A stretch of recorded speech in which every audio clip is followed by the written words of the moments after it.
Good morning बच्चों। आज हम आप लोगों को चैप्टर पर ठोस अवस्था के बारे में बताएंगे। बच्चों, ठोस अवस्था है क्या?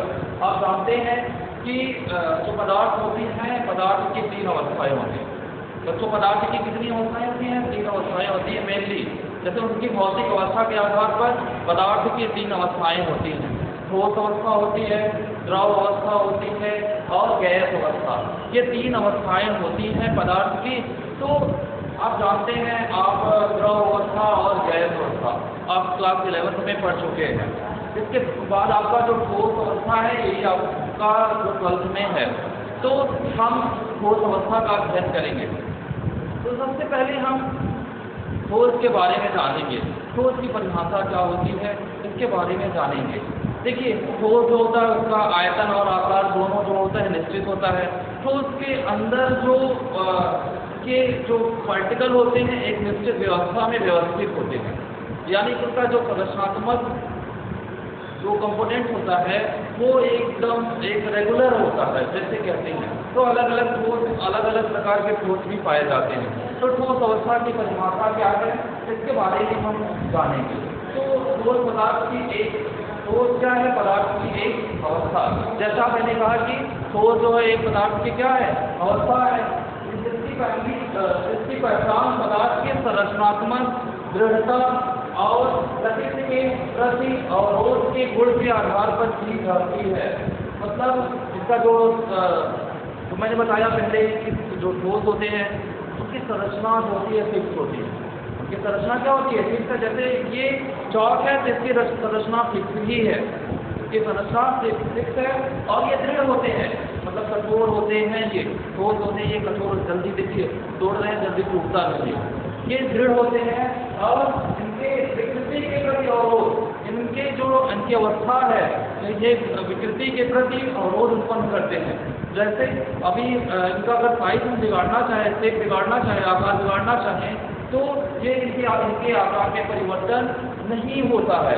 इनके आकार में परिवर्तन, आसानी से इनके आकार में परिवर्तन नहीं होता। अर्थात कर सकते हैं विकृति के प्रति क्या होते हैं? ये अवरोध उत्पन्न करते हैं।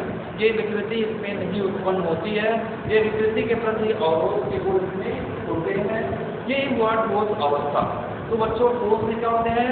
ठोस कई होते हैं, आपने देखा चौक है, जैसे मेज है, कुर्सी है, ये सब ठोस के उदाहरण हैं। तो ठोस कई दो प्रकार के होते हैं मेनली, एक क्रिस्टली और एक क्रिस्टली ठोस होते हैं। तो अभी इनके बारे में बाद में बताते हैं। पहले हम ठोसों के गुण के बारे में आपको बता रहे हैं। आप क्लास 9 में भी पढ़े होंगे ठोस के गुण, लेकिन यहाँ पर भी हम आपको ठोस के गुण के बारे में आपको बता रहे हैं। तो आपका नेक्स्ट टॉपिक है ठोस के गुण। ठोसों के गुण, ठोसों के गुण ये टॉपिक है, ठोसों के गुण। तो ठोस के कौन कौन से गुण होते हैं इसके बारे में हम सभी करेंगे। तो जो ठोस होते हैं, ठोस पदार्थ होते हैं रेजिस्ट होते हैं। पहला, ठोस पदार्थ दृढ़ होते हैं। ठोस पदार्थ जो है वो क्या होते हैं बच्चों? दृढ़ होते हैं।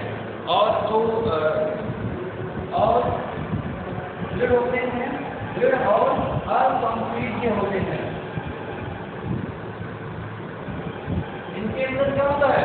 असंपीड्यता का गुण होता है। मतलब अगर इसको कंप्रेस करते हैं तो ये कंप्रेस जो नहीं होते, दबा रहे हैं, ये दबेगा तो ठोस नहीं दबता। ठोस के अंदर क्या होता है बच्चों? असंपीड्यता का गुण होता है। यानी कि अगर ठोस को अगर दबाना चाहते हैं तो ठोस दबता नहीं है। इनके अंदर असंपीड्यता का गुण होता है। ठोसों के अंदर क्या होता है? असंपीड्यता का गुण होता है। ये दृढ़ होते हैं। इनका जो दूसरा पॉइंट है, असंपीड्य होते हैं। ये इनके अंदर क्या होता है बच्चों? ये जो ठोस होते हैं वो उनका घनत्व अधिक होता है। ठोस का घनत्व अधिक होता है। घनत्व अधिक होता है। अगर ठोस का घनत्व देखते हैं तो जो ठोस होते हैं इनके जो घनत्व होते हैं वो बहुत ही अधिक होते हैं। ठोस के घनत्व बच्चों बहुत ही अधिक होते हैं।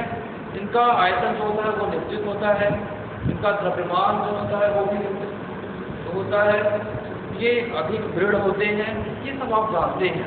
ये जो ठोस होते हैं ये इनका घनत्व अधिक होता है। फिर दूसरा है इनका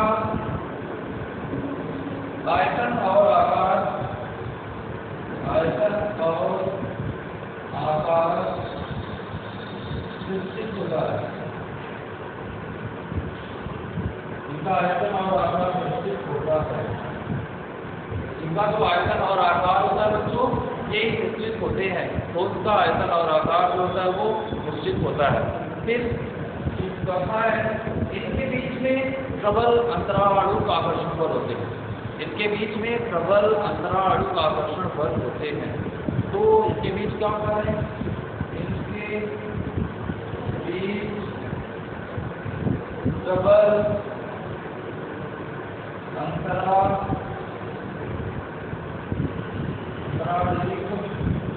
बल होता है।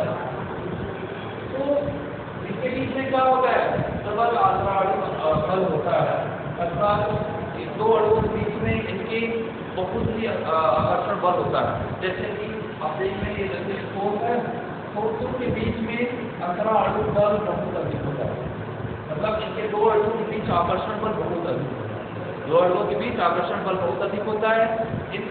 इनका क्या इनके बीच, इनके अणुओं के बीच रिक्त स्थान बहुत कम होता है, ठोस के अणुओं के बीच में रिक्त स्थान बहुत कम होता है।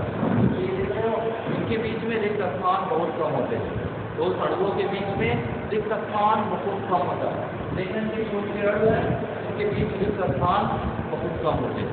याद हो गया बच्चों, तो ठोस के अणुओं के बीच रिक्त स्थान बहुत कम होते हैं। ये है आपका ठोस के गुण। फिर ये इनके अंदर श्यानता का गुण नहीं होता, इनके अंदर क्या होता है, श्यानता का गुण नहीं होता, अर्थात इनके बहने का गुण इनमें नहीं होता। ये ठोस होते हैं वो बहते नहीं हैं, जो ठोस होते हैं वो बहते नहीं हैं, मतलब ये स्थिर रहते हैं, ये बहते नहीं है। ये हो गया। फिर इनके जो ठोस के कण होते हैं वो अपने स्थान पर ही रुक करके गति करते हैं।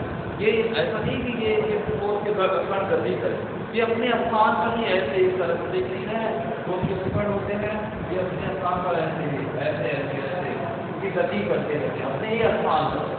जो ठोस के कण है ये अपने ही स्थान पर अपना स्थान छोड़ते नहीं है। तो ये है ठोस के गुण। इनके अंदर ऊर्ध्वपातन का, कुछ ऐसे ठोस हैं जिनके अंदर ऊर्ध्वपातन का गुण होता है, कुछ ऐसे ठोस होते हैं जिनके अंदर ऊर्ध्वपातन का गुण होता है, अर्थात इन्हें हम जैसे गर्म करेंगे तो ये ठोस से सीधे गैस अवस्था में परिवर्तित हो जाएंगे, ठोस से क्या होंगे, सीधे गैस अवस्था में ये परिवर्तित हो जाएंगे, अर्थात इनके अंदर ऊर्ध्वपातन का गुण होता है। इसके अंदर क्या होता है, तो जो ऊर्ध्वपातन का गुण इनके अंदर ठोस के अंदर होता है। तो ये है आपका ठोस के गुण। ये क्या है बच्चों, ठोस के गुण हैं, आपको मैंने ठोस के गुण के बारे में बताया। अब इसके बाद है ठोसों का वर्गीकरण। नेक्स्ट टॉपिक है ठोसों का वर्गीकरण। ठोसों का वर्गीकरण, ठोसों का वर्गीकरण। तो अगला टॉपिक है ठोसों का वर्गीकरण, क्लासिफिकेशन ऑफ सॉलिड। ठोसों का वर्गीकरण, कुछ ठोस को दो वर्गों में विभाजित किया गया, ठोस को दो वर्गों में विभाजित किया गया, ठोसों को दो वर्गों में विभाजित किया गया, वर्गों में विभाजित किया गया।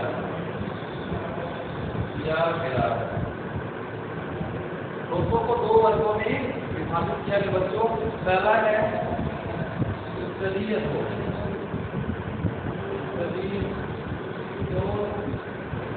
दूसरा है अस्तरीय ठोस, अस्तरीय ठोस। बच्चों पहला है क्रिस्टलीय ठोस, दूसरा है अक्रिस्टलीय ठोस। तो ठोसों के व्यवस्था के आधार पर ठोसों को दो वर्गों में विभाजित किया गया। इसके आधार पर व्यवस्था के आधार पर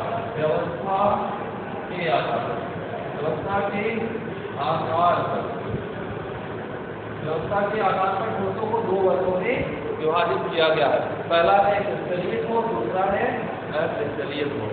तो थोड़ा सा हम क्रिस्टलीय ठोस के बारे में स्टडी करेंगे। तो क्रिस्टलीय ठोस के बारे में हम स्टडी करेंगे।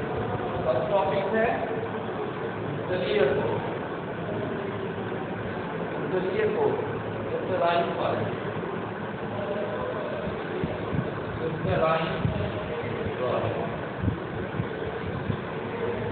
तो क्रिस्टलाइन सॉलिड जो है इसके बारे में स्टडी हम लोग करेंगे।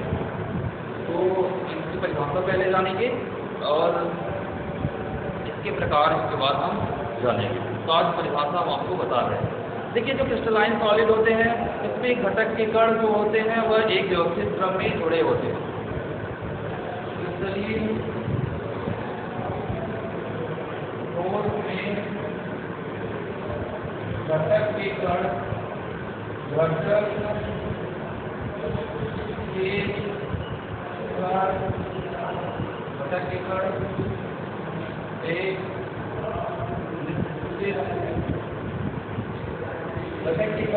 एक निश्चित व्यवस्था में व्यवस्थित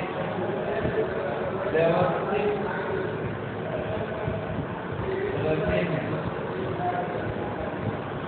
घटक के कण जो होते हैं एक निश्चित व्यवस्था में व्यवस्थित रहते हैं। ये जो घटक के कण हैं जैसे परमाणु है, आयन है, ये एक निश्चित व्यवस्था में व्यवस्थित होते हैं। और क्रिस्टलीय ठोस में जो होते हैं दीर्घ परास वाले होते हैं। ये क्या होते हैं बच्चों? दीर्घ परास वाले होते हैं। क्रिस्टलीय ठोस जो होते हैं वो दीर्घ परास वाले होते हैं। तो इनके उदाहरण क्या हैं? जैसे सोडियम क्लोराइड, जैसे क्रिस्टलीय ठोस के उदाहरण जैसे NaCl हुआ, सोडियम क्लोराइड हो गया, पोटेशियम क्लोराइड हो गया, CaO3 हो गया। ये सब होते हैं वो क्रिस्टलीय ठोस होते हैं। तो क्या होते हैं? क्रिस्टलीय ठोस। बच्चों अब उसके बाद हम आपको क्रिस्टलीय ठोस का वर्गीकरण अगले वीडियो में आपको बताएंगे।